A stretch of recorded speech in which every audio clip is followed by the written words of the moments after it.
YouTube, it's Brian Phillips. Look at this humongous thing. It is the FMS Fox. 3 meters of pure delight. Look how huge this thing is, guys.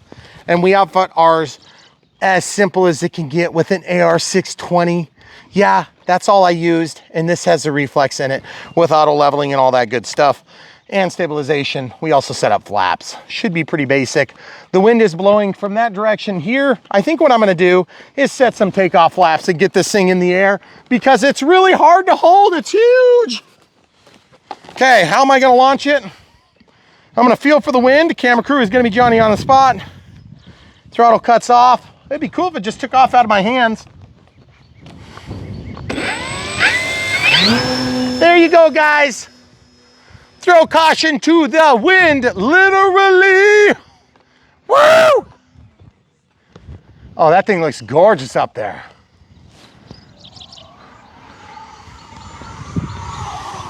Oh, yeah. Oh, that looks so dang good.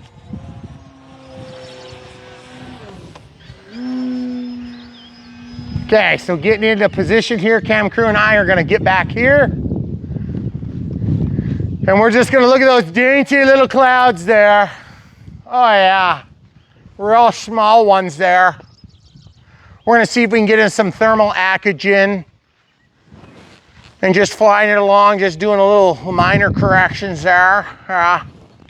Okay, we're getting into throttle. I think our thermals are probably blowing back from these trees. But I'm gonna see if I can go back just a few more steps for the camera crew's sake. And guys, we're gonna do a little thermal shopping. So I'm shutting off my stabilizer now. Just looking for thermals here, just chilling. Got takeoff flaps deployed, no stabilizer on at the moment. Don't see any birds going around thermaling, which would be a telltale sign of a thermal. Also, those gigantic clouds would also be a good telltale sign of thermals. I normally don't thermal with a ship this size. This is a 9-foot, very heavy plane. I'm losing altitude, so I'm gonna have to get in the throttle here shortly. But as you can see, ooh, yeah. Oh, picking up speed, that's pretty cool. Also going with the wind. Okay, into the throttle hard, out of the flaps. We're gonna go ahead and fly over here. We might just do a little bit of shopping over this tree line here. Okay, so into the takeoff flaps. Again, we are out of our stabilized mode, so we can see if anything kicks up. And what we wanna do is just kind of point into the wind and ride those thermals when you see them. Do you guys see how I just went up high? Did you feel it? Look at that, she's trying to go uphill. It is hard to tell if I had a Vario. Beep, beep, beep, beep, beep, beep, beep, beep, beep. Let's see what happens over the top of our home. Do we have enough thermal activity from these solar panels? I don't know, but it looks really freaking cool next to those giant clouds, guys. Oh man. Not losing much altitude up there. Just kind of pointing into the wind a little bit. Okay, so now we're gonna get into the throttle hard. We're gonna go up a lot to like say 250 feet or so. And we're just gonna see what we can pick up. Now guys, this also has auto leveling. Here it is, there's auto leveling. I'm hands off the sticks and hopefully it's working as expected. It is kind of going in a circle, but that's okay because I'm not looking at it, okay? I'm gonna come out of auto leveling. I'm gonna go back to just stabilizer off, meaning no gyro. And I'm gonna just see what kicks me around and if we can catch some of that thermal action, because sometimes it gets pushed a long ways. And I just wanna ride up here. We make a habit of not filming thermaling because it's kind of a thing. You have to kind of shop around until you find what you need. And not everybody likes watching that process. Some people do, but that is a huge plane. And by the way, I gotta say, I really enjoy flying this one. It's really fun. And so if you guys have never had a Fox in this 3-meter size, it is a great, great plane. So I would highly recommend you consider purchasing one. From our links in the video description below, you'll help support our channel and obviously our family and all the good things that go along with this channel, which would be the camera crew, of course. By the way, oh, did you see the wing tip there? Okay, into the flaps now. Turning around a little bit more vigorously than I should. Ooh, catching that wind. Oh yeah, I don't know if I'm catching a thermal or if I'm just in the wind. Okay, so there's quite a bit of trees back there. Oh, that was kind of slippery. Okay, into the throttle. We're gonna go up. And we're just gonna reset here and see if we can catch that same one that was kicking our wingtips up. Now, if you have stabilizer on, you're gonna tend to hide some of that thermal activity that you notice. And so that's why people like to shut off the stabilizer. Oh yeah, there's something. There's something there. Let's see if we can catch it, guys. Look, just like fishing, except even more exciting. Okay. Oh yeah. And I want to try to get some airspeed, so I'm trying to kind of circle still. And I'm gonna actually walk away from the camera crew a little bit. She'll probably try to catch up with me here shortly. Okay, out of the flaps, into the throttle. And what we're gonna do is we're gonna fly it like we stole it for a minute here. Camera crew's gonna get over here fairly quick.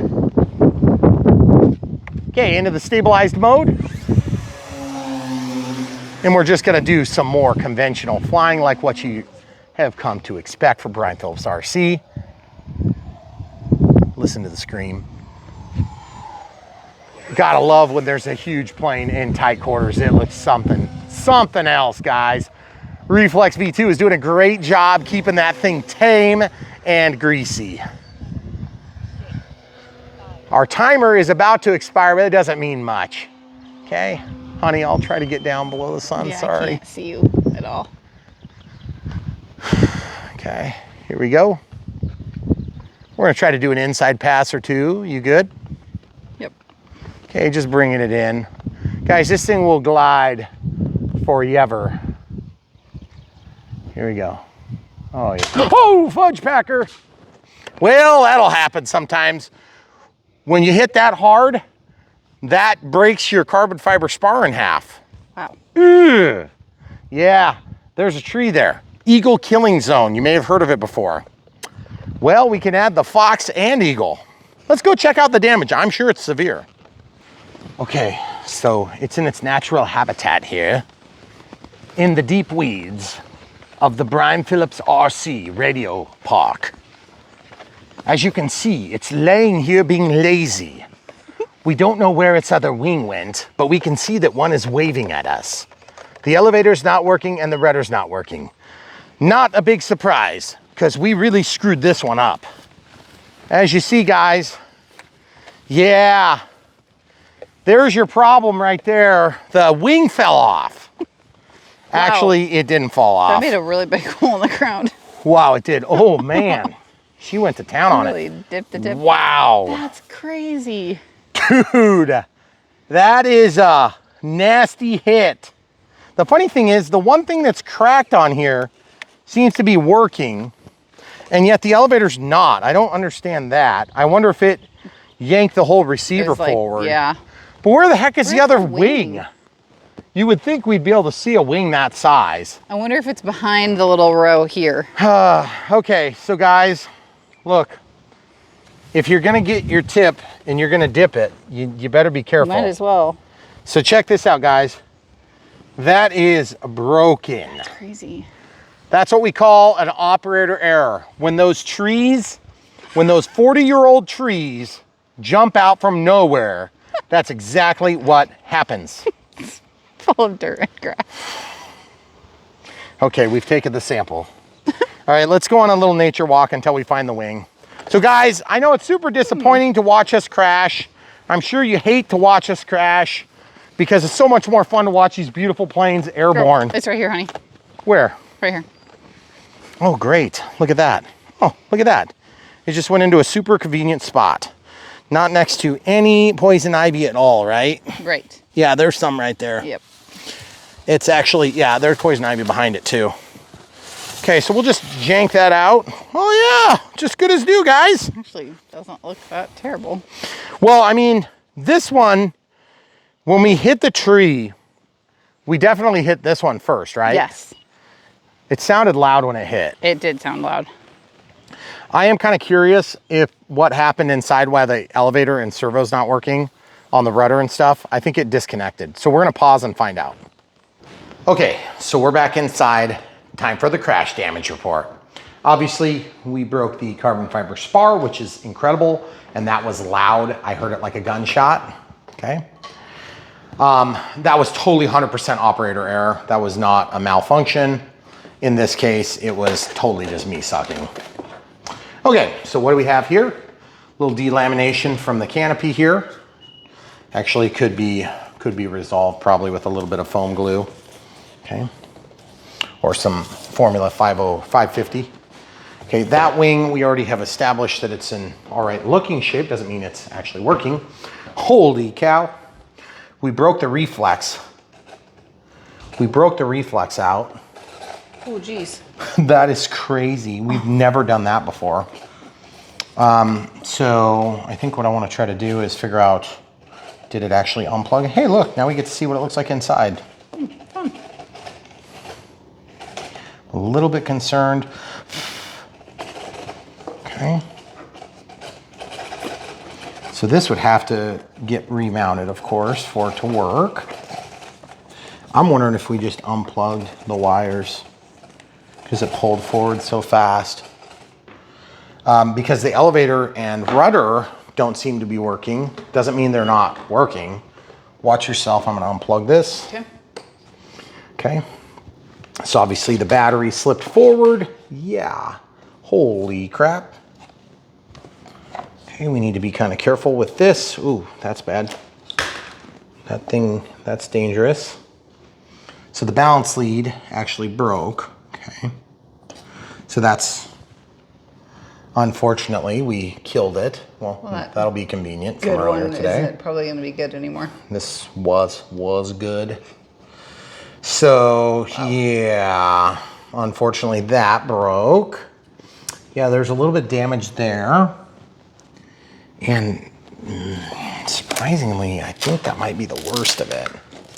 This is a big plane, guys. I am super embarrassed that I hit that tree. It's not the first time I've done it. It won't be the last time I'll ever do it though. And that, I am nervous about that, okay? So you can see where that broke. So that would be a 6S balance lead.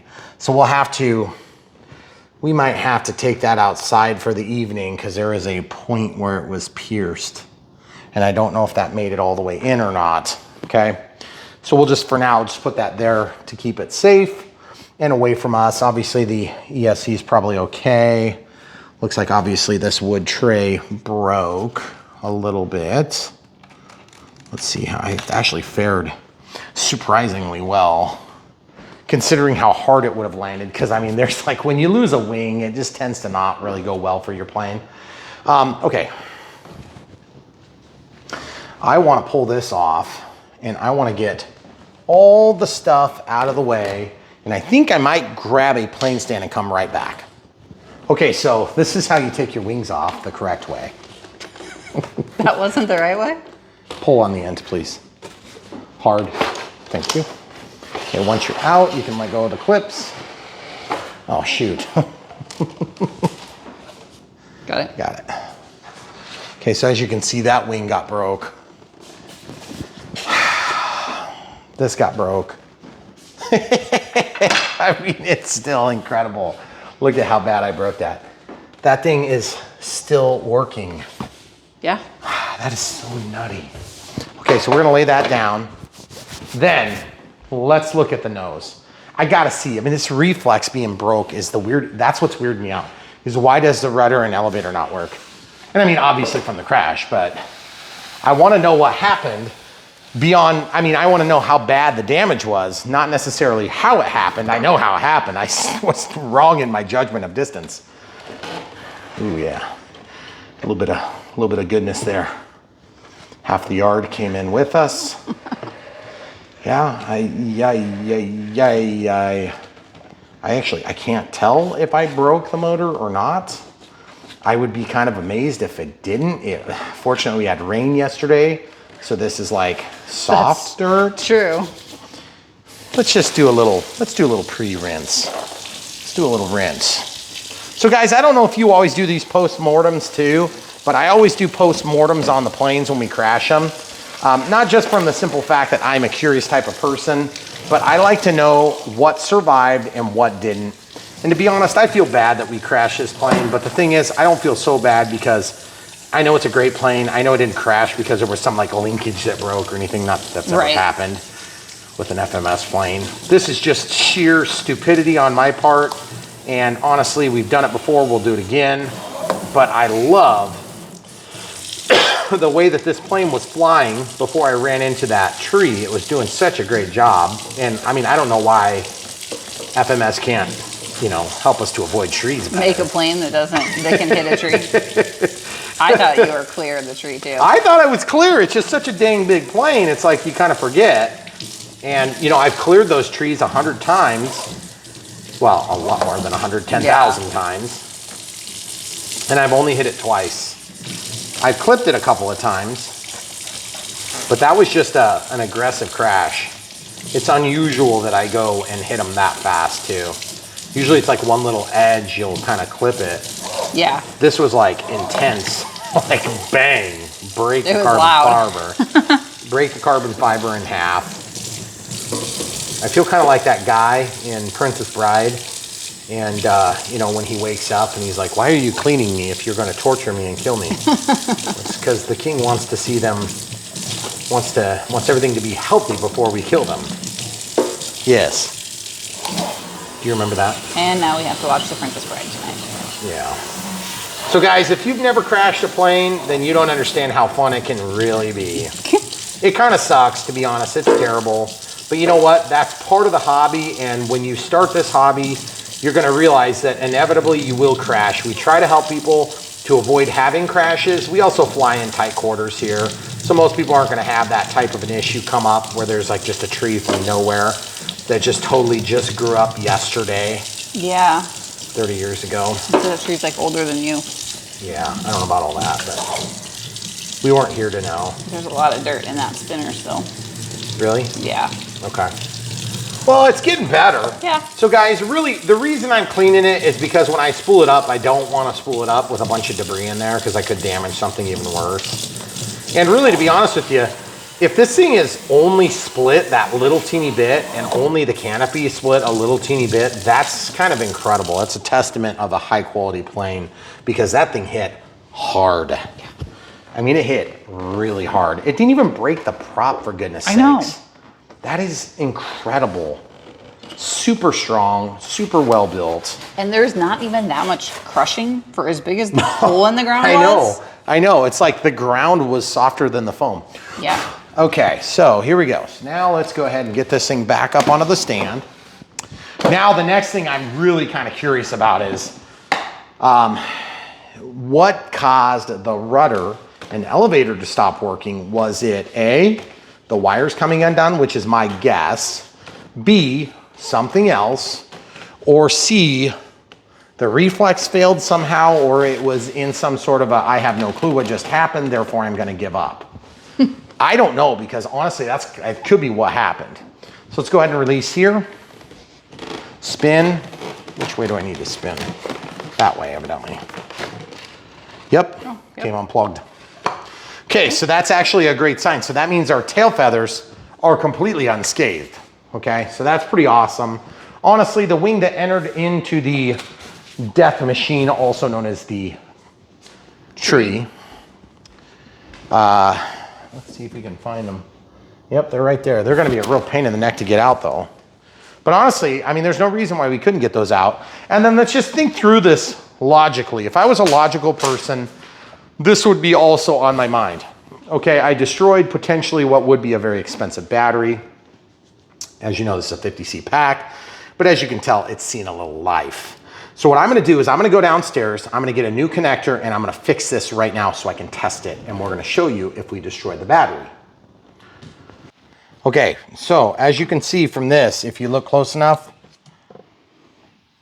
we have a good battery, except, watch this.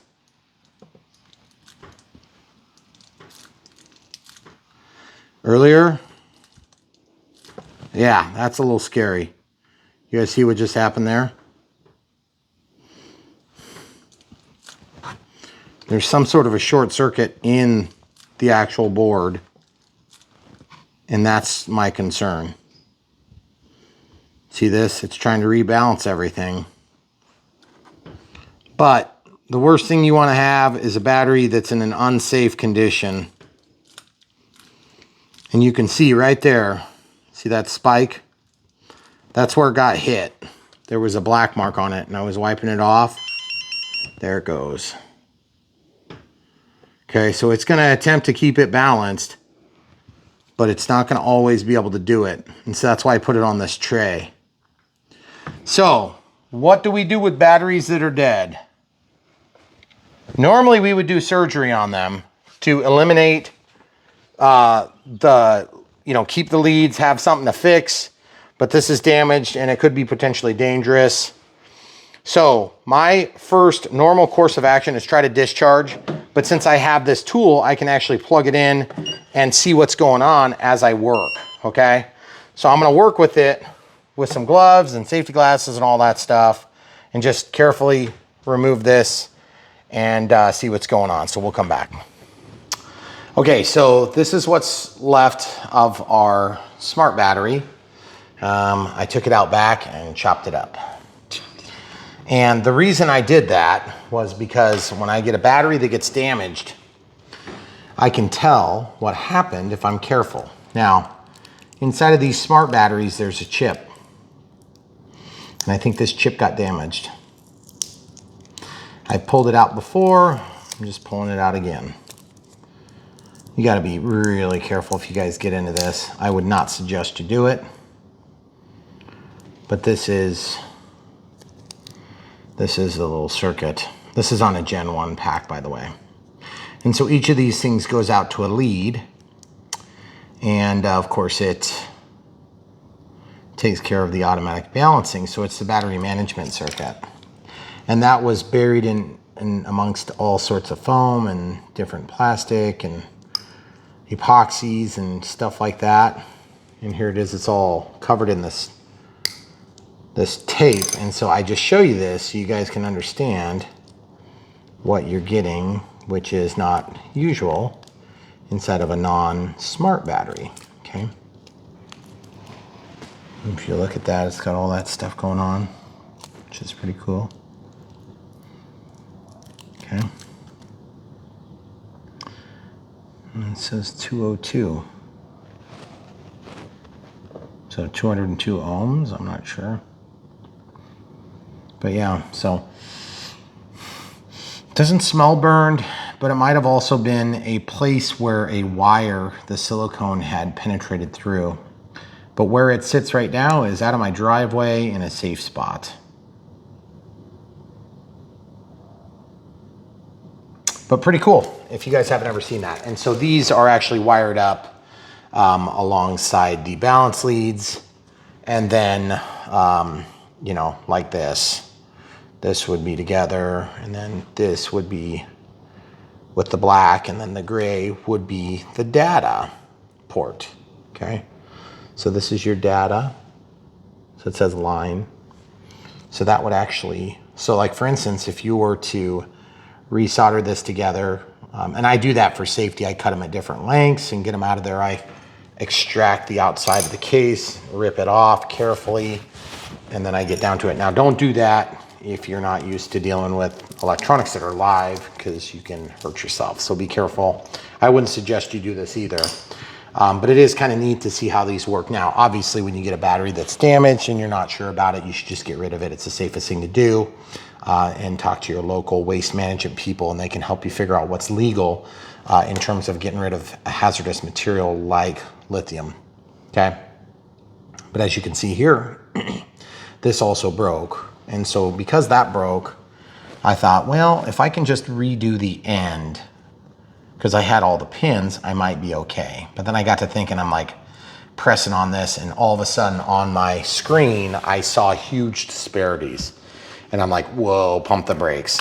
So I don't know if there was, like two of these wires that sat on top of each other, just the way they were in there. And upon compression up against the nose, they got pinched together, really shorted out two cells. but it would come back to it when I would let that little bulge go. So if I'd press on it, it would go freaky. So that's why I decided, nope, it's time to get rid of this. And so all I do is I just save, you know, like the plugs, if I need to build another plug. And this one here, I would normally save if it wasn't broken, but of course it's broken. So I didn't know if you guys had ever seen that. So honestly, the only true casualty so far is, of course, a little bit of damage on the nose, a little bit of damage on one of the wings, and the tail came unplugged. So really, all we need to do is pull the wires back through, and I bet you this thing would fly again. So the camera crew is smirking like, oh, wait, here we go again. Your carbon fiber is in half. Oh, well, I mean, there's that detail too. So when you have a carbon fiber tube that breaks in half like this, there are ways to fix them. You can also order a new one. Right.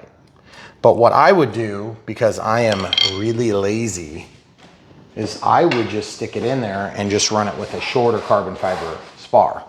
Now, if that reaches through far enough sufficiently that you get good strength in your wing, then you might be able to get away with it, but it would not be recommended.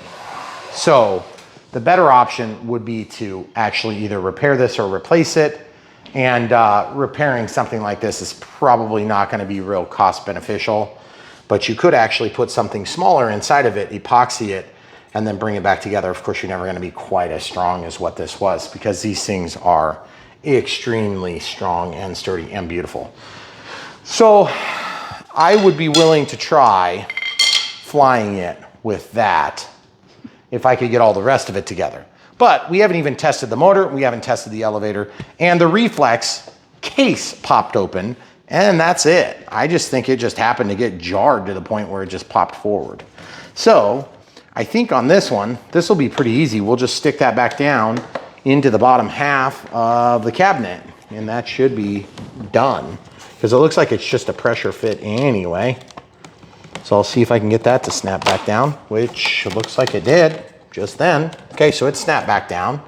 Okay, obviously we have broken wood here, but to be honest with you, I feel like the structure predominantly is going to be in this carbon fiber, and this split is definitely not ideal, but it's not the end of the world.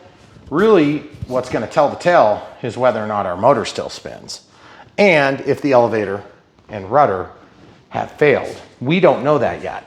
This has what looks like carbon fiber in it through the length of the plane wing. Whoa. And so what I would do on something like this is I would have a helper put their weight on it here, and then I'm try to bend it back and just glue it. Because look, oh, it's back together.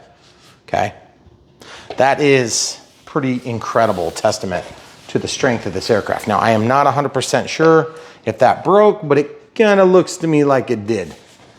But the thing is, if you ever want to try to fix something like this, you're probably better off to just buy another wing, because you'd have one wing, you'd have a wing joiner.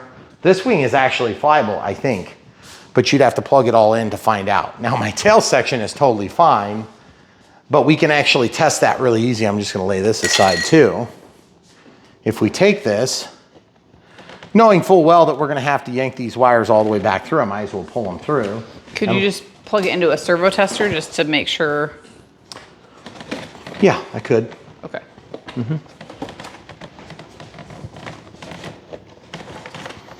So what I'm going to do is I'm just going to pull these through, because they have to be pulled through anyway to do this test. And I'm just going to set this over here. So if you guys are like me, when you crash, you feel stupid, but it does happen, and that's just part of it, I suppose, once in a while.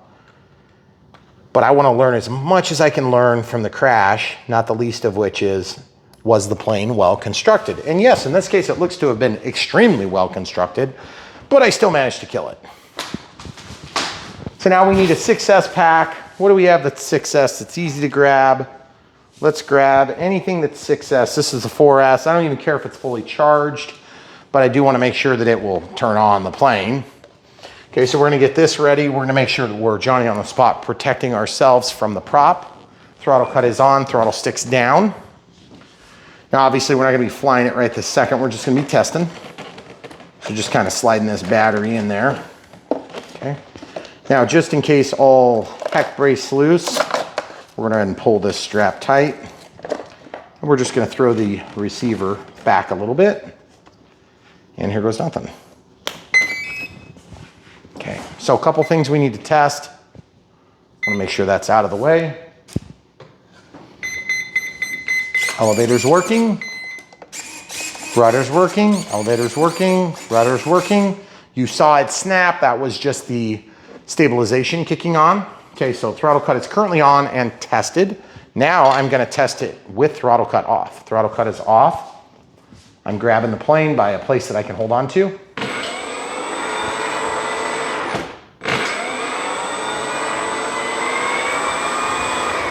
There's crap flying out of it. Throttle cut's on.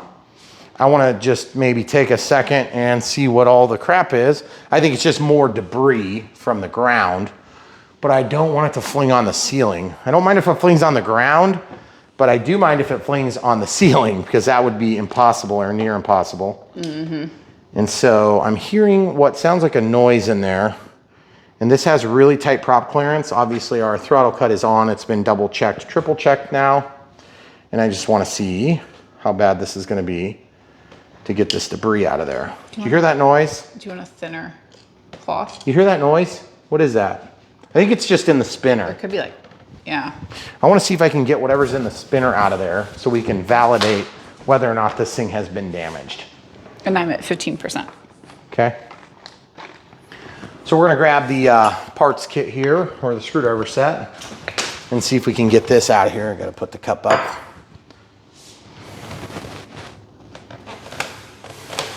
So guys, this is kind of an incredible crash because as bad as it was, and it was pretty bad, it really didn't damage this plane hardly at all. I'm really surprised. I mean, is it flyable? I mean, technically you should probably do some work to fix the one wing and the wing spar. But beyond that, gosh, I don't even know what size that was. I would assume it's 2mm. Let's see if we get lucky.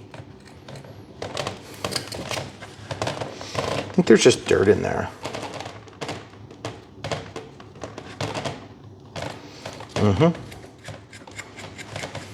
The more you know. Public service announcements. I know. Okay, so as you can see, there's a rock in there. Probably good I didn't put that in the disposal. Probably. Okay, so now I can clean this off a little bit better and get it really cleaned on the inside. Gosh, it's crazy how much got into the crack. You would think that'd be the one spot where it wouldn't get dirty, but now we can actually do a pretty good investigation on the spinner. That is just crazy. It just like totally packed it. Yeah. So guys, if you're used to watching Brian Phillips RC, by now you've seen me crash a plane or two. Leave it in the comments below your worst crash, the most embarrassing one. Help me feel a little better about myself here. Obviously, I crashed this one. It was just a total stupid move, but it is super fun to be able to share these experiences here on Brian Phillips RC. And if you enjoy what we do, smash the like button, help us out. Help us recover from this stupidity. Obviously, this was nothing more than my own stupidity. It wasn't a plane malfunction. It wasn't a broken linkage. There was nothing that the plane did wrong. It was 100% stupidity on my part and bad judgment of distance. So that does happen from time to time if you're piloting aircraft in tighter spots, and we do that all the time. So that being said, we appreciate you guys watching. We wanted to give you a thorough breakdown of what was damaged, how it was damaged, and how bad it was damaged. And to be honest with you, this plane will probably fly again, but I don't know exactly if that's gonna be right now at this moment in time. But I can definitely say I am bummed because it is such a good plane and I hate to see it end that way. And so I think with a little bit of glue and TLC, this plane can be restored to its previous glory and look pretty awesome doing it. So that being said, guys, if you're curious to see more, just keep an eye out and there may be a second thoughts, a rebirth, whatever you want to call it. But we did lose one battery in this transaction. Fortunately, we used a puffed up battery and we kind of killed it when we killed the plane. So I think we're gonna try to unkill the plane. I don't think we're gonna be able to unkill that battery though. I don't think so.